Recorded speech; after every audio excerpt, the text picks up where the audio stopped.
opening of Voices from the Hollow sets a heavy, foreboding tone as Jeb Sweeney makes his reluctant journey back to his childhood home in the rural backwoods of Tennessee. The land itself feels alive with memory, whispering secrets he'd rather forget. As he arrives at Sweeney Ridge, the weight of the past presses down on him. The trees seem to lean in, the wind carries faint, unintelligible murmurs, and the air is thick with the scent of damp earth and decay. This isn't just a homecoming. It's a return to a place steeped in pain, violence, and something far darker. Jeb's memories flood back in fragments. His father's drunken rages, the way his mother would flinch at sudden movements, and the night she vanished without explanation. The hollow, a deep, shadowed gully near the property, looms in his mind like an open wound. Even as a grown man, the thought of it makes his skin crawl. There's something unnatural about that place, something that has always called to him in ways he doesn't fully understand. As he steps onto the creaking porch of the old house, the silence is broken by a faint, distant sound. Voices. Not from any living person, but from the hollow itself. They're faint at first, like echoes trapped in the earth, but they grow clearer the longer he listens. Whispers of the dead, pleas, cries. His mother's voice, maybe? Or something worse. The scene establishes the central mystery and horror of the story. The hollow is not just a place, but a living grave, a repository of suffering tied to his family's sins. Jeb's return isn't just about facing his past. It's about uncovering the truth of what really happened in the hollow and why the dead refuse to stay silent. The land remembers what his family tried to bury, and now it wants him to remember too. This opening scene blends Southern Gothic atmosphere with supernatural horror, immersing the reader in a world where the past is never truly gone.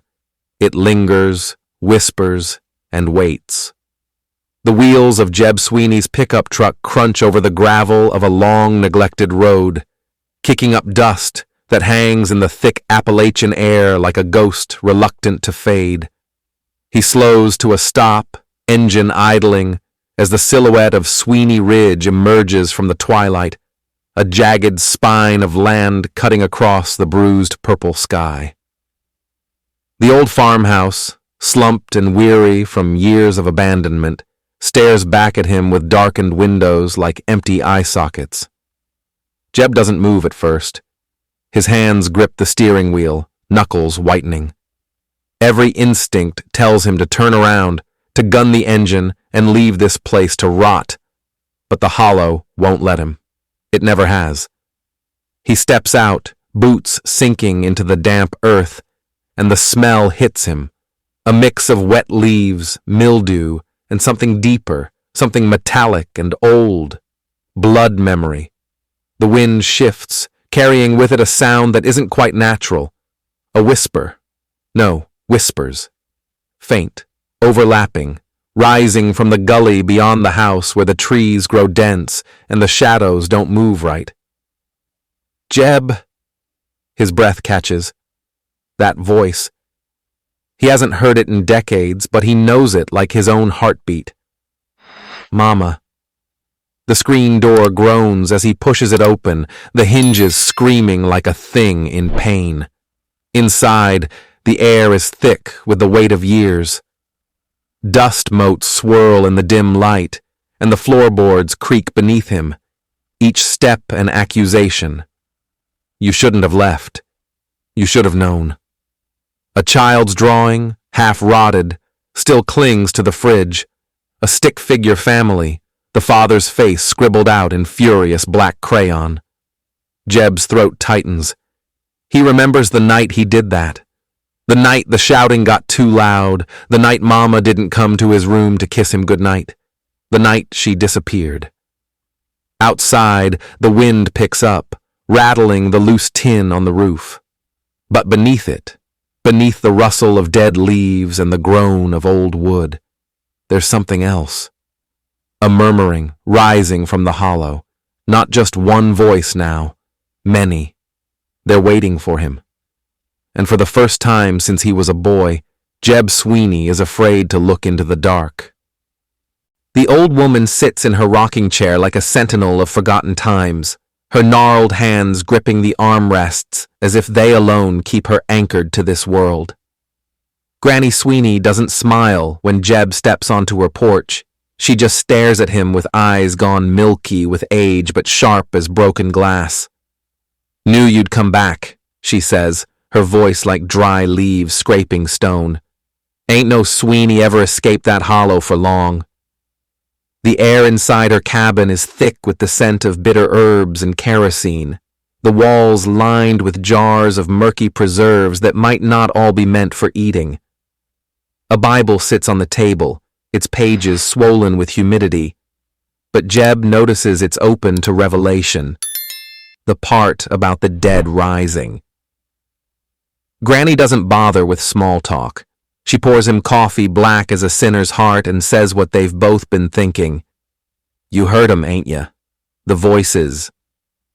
Jeb's silence is answer enough. What follows isn't a conversation. It's an exhumation. Granny peels back the years like layers of dead skin, revealing truths that have festered in the dark. How Jeb's daddy wasn't just a mean drunk, but touched by something that made his cruelty something worse than human. How the women in their family have always had the sight, which is why Jeb's mama knew what was coming but couldn't stop it. How the hollow isn't just a place, but a mouth, one that hungers, one that's been fed. The old woman's hands shake as she reveals the worst truth. Your mama ain't the first woman to disappear down there, just the one you noticed. Outside, the trees press closer, their branches scraping against the cabin like skeletal fingers. Somewhere in the distance, a whippoorwill calls, twice, then falls silent. Bad luck. Granny's final warning comes as the kerosene lamp gutters. "They'll want you to come to them, Jeb." "Don't. Not till you're ready to join 'em permanent." But as Jeb stumbles back into the night, the voices rise in chorus from the black throat of the hollow, and for the first time, he understands the words. They're calling him home. The porch steps groan like a dying man's last breath as Jeb climbs them, each creak a reminder of all the times he'd raced up these same stairs as a boy, fleeing to Granny's sanctuary when his daddy's boots hit the front porch drunk and mean. The screen door hangs crooked on its hinges now, its wire mesh puckered with rust holes like the fabric of time itself was unraveling. Through it, he can see the silhouette of the old woman in her rocking chair, moving slow and steady, though Jeb can't tell if it's Granny doing the rocking or the chair rocking her. She doesn't turn when he enters, just keeps staring at the far wall where a collection of antique photographs curl at the edges, the faces of long-dead Sweeneys watching with eyes that seem to follow him. "You're late," she says, though he never told her he was coming. The cabin smells of camphor and cat piss, of dried mint hanging from the rafters, and something darker beneath it all. The coppery tang of old blood soaked into floorboards no amount of scrubbing could ever clean. A cast-iron pot bubbles on the wood stove, its contents thick and glistening, and Jeb doesn't ask what she's cooking. Some questions are better left in the silence where they belong. Granny finally turns to face him, and Jeb sucks in a breath. Time hasn't just aged her, it's eroded her. Her left eye has gone the color of spoiled milk, but the right one still gleams with that terrible knowing that used to make the preacher cross the street to avoid her. When she reaches for his hand, her fingers are cold as creek stones in winter, the nails yellowed and curved like talons.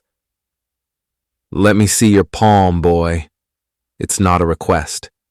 As she traces the lines on his hand, her own fingers tremble, not from age, Jeb realizes, but from whatever she sees written there in his flesh. Just like your mama's, she whispers, right before the end.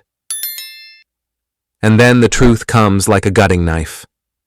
The Sweeney men have always had a hunger, not just for liquor or violence, though God knows they've had their fill of both, but for something the Hollow promised them. Granny speaks in riddles that aren't really riddles at all. Your granddaddy used to say them voices sounded like singing at first, right up until they started screaming. Your Uncle Virgil, he'd go down there with a jug of moonshine and come back with his overalls soaked through with something wasn't liquor. And your daddy, well, some men don't just hear the voices, they answer back. A log shifts in the stove, sending up a shower of sparks. For a heartbeat, the shadows on the walls twist into shapes that might be women, their arms outstretched. Granny's voice drops to a whisper. They're gathering now. Can you feel it? The pull? Jeb can. It's in his bones, a current dragging him toward the Hollow like moontide. The old woman suddenly grips his wrist hard enough to bruise. They'll show you where she is. But you listen good. When they take you to your mama, you don't look at her face. Don't you dare look at her face. Outside, the whippoorwills start up again. 3 this time, then silence. The hair on Jeb's neck stands straight. Even the birds know what's coming. Jeb doesn't notice the change at first. It begins in the margins of his awareness. A whisper that could be whined through the cornstalks. A shadow that might just be dusk settling wrong. But by the 3rd night back at the farmhouse, the air grows thick with something more than humidity.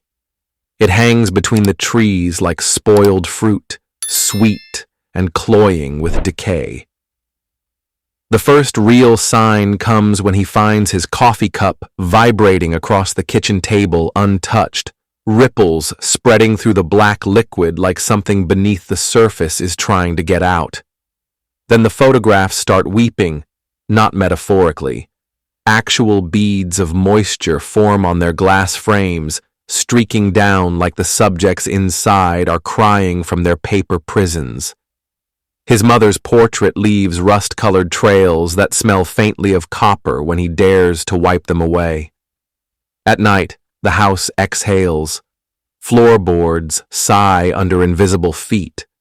The rocking chair on the porch moves with no one in it, its rhythm matching the cadence his mother used when singing him to sleep. Jeb wakes at 3:17 every morning to the sound of fingernails dragging slowly down the outside of his bedroom door, a sound he recognizes from childhood when his daddy would pace the hallway, working up the rage to punish them. But his daddy's been dead for 12 years. The Hollow's voices graduate from whispers to full conversations just beyond hearing. Jeb catches fragments, a woman sobbing, "Not again," a child's frightened, "Daddy, please," the wet sound of something being dragged through dirt. When he looks out the kitchen window at dusk, figures stand among the trees, not full apparitions but suggestions of people, their edges blurred like they're caught halfway between worlds. One morning he finds footprints on the porch, small, barefoot, the toes dragging as if the walker was exhausted or injured. They lead to the front door but don't enter, as if whatever made them was barred from crossing the threshold. The worst moment comes when Jeb, half asleep, feels the mattress dip beside him like someone sitting down. A cold hand brushes his forehead in the exact way his mother used to check for fever. The scent of her rosewater perfume fills the room. When he opens his eyes, there's nothing there, just 4 indentations on the quilt where fingers might have rested. That's when he understands. The haunting isn't just happening to him, it's remembering him. The horror escalates in mundane environments, making the supernatural feel invasive and inescapable. Physical manifestations ground the haunting in tangible reality.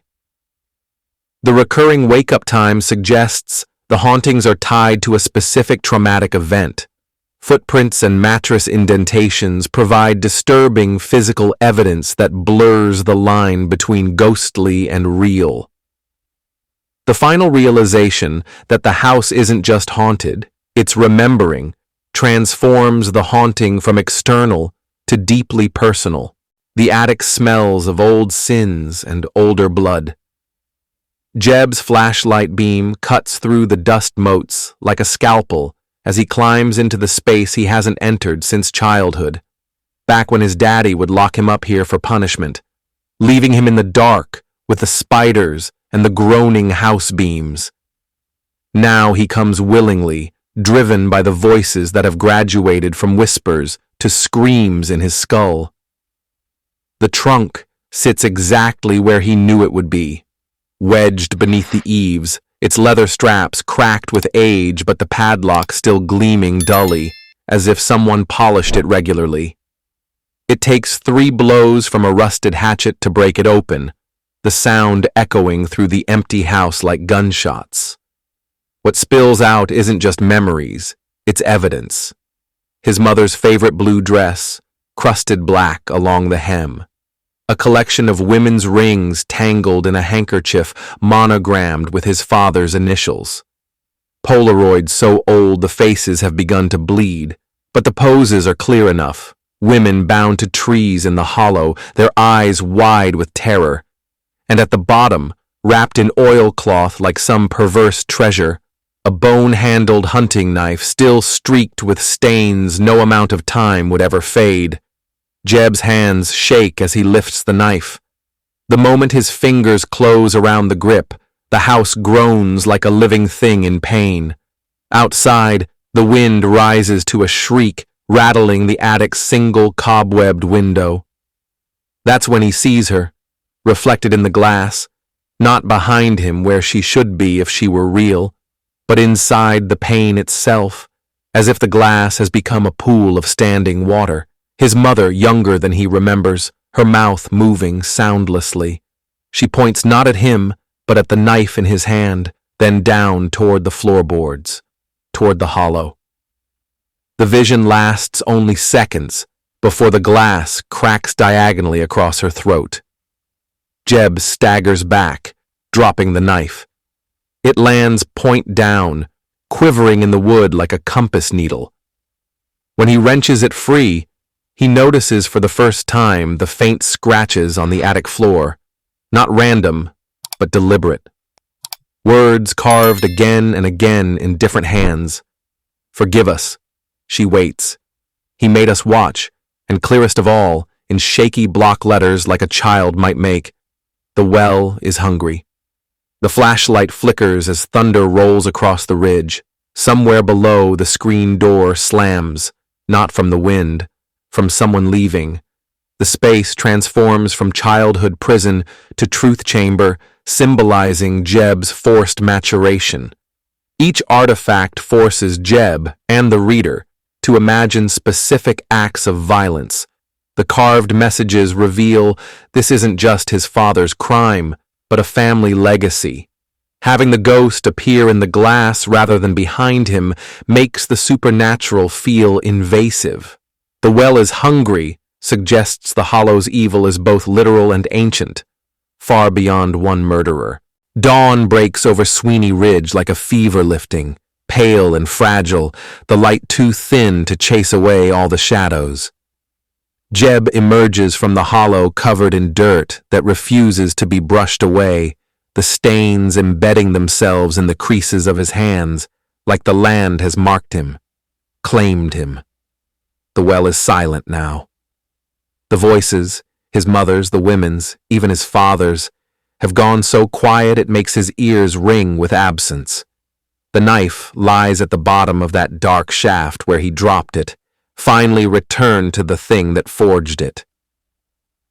Granny's cabin stands empty when he stops there, the door swinging open to reveal her rocking chair still moving gently, as if she's just stepped out. But the Bible on the table lies open to a new page now, Psalms, not Revelation, and someone has circled a single verse in shaky ink. The earth will give up her dead. A warning or a promise, Jeb can't tell.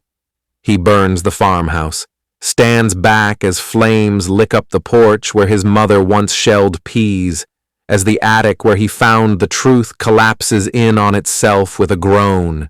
The heat sears his face, but he doesn't blink, watches until the roof caves in, taking with it the ghosts of his childhood. The townsfolk will say later that they saw smoke rising from the hollow for 3 days straight, though the fire marshal will insist it burned out in hours. They'll whisper about the blackened circle where the well used to be, how nothing grows there now except for a single twist of honeysuckle that blooms blood red. Jeb leaves before the ashes cool. His truck rattles down the mountain road, the hollow shrinking in his rearview mirror. But when he stops at the county line, just for a moment, just to breathe, he presses his palm to the dirt road and feels something vibrate up through the tires. A hum, deep and old. The knife may be gone, the well may be sealed, but the land remembers. Thanks for watching. If you enjoyed this video, hit that like button, subscribe, and ring the bell for more. Let me know your thoughts in the comments. I'd love to hear from you. See you in the next one. Bye for now.